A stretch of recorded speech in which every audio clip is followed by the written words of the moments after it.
Hindi sukatan ang edad sa lalim ng pag-intindi, kundi kung paano ka tumutugon at humahawak ng emosyon kapag sinusubok ka ng sitwasyon. Maraming nag-iisip na ang emotional maturity ay pagiging tahimik o pagiging palaging kalmado. Pero, mas malalim pa pala dito.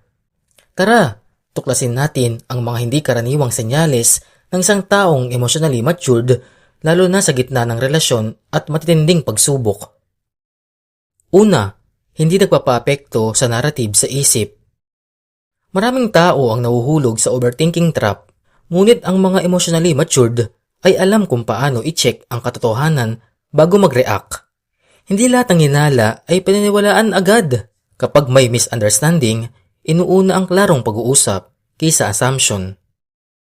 Pangalawa, may empathy kahit sa taong hindi karapat-dapat sa tingin ng iba. Hindi madaling magbigay ng pangunawa sa taong nanakit o may kasalanan sa atin, pero ang emotional mature na tao ay kayang makita ang pinanggagalingan ng sakit, hindi lang ang epekto nito sa kanya. Kaya kapag may taong laging galit, sinisikap mong unawain ang pinagmulan ng kilos nito nang hindi naghahasik ng sama ng loob. Pangatlo, marunong maghintay nang hindi nauubos ang pasensya.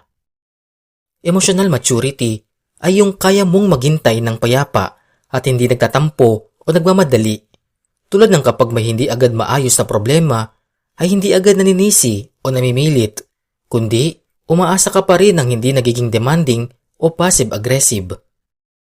Pang-apat, hindi ka natatakot mawala ng tao, oportunidad o panalo.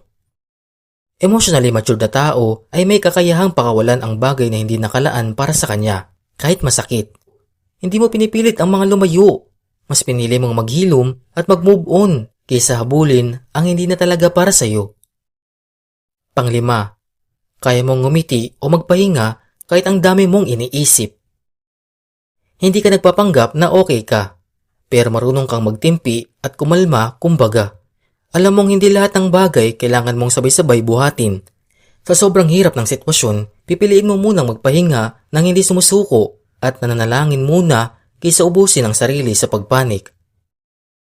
Sa panahong puro away at sigawan, piliin mong maging mahinahon at may pakiramdam. Kaya huwag kalimutang mag-subscribe at samahan kami sa mga kwentong may saysay at aral sa tunay na buhay.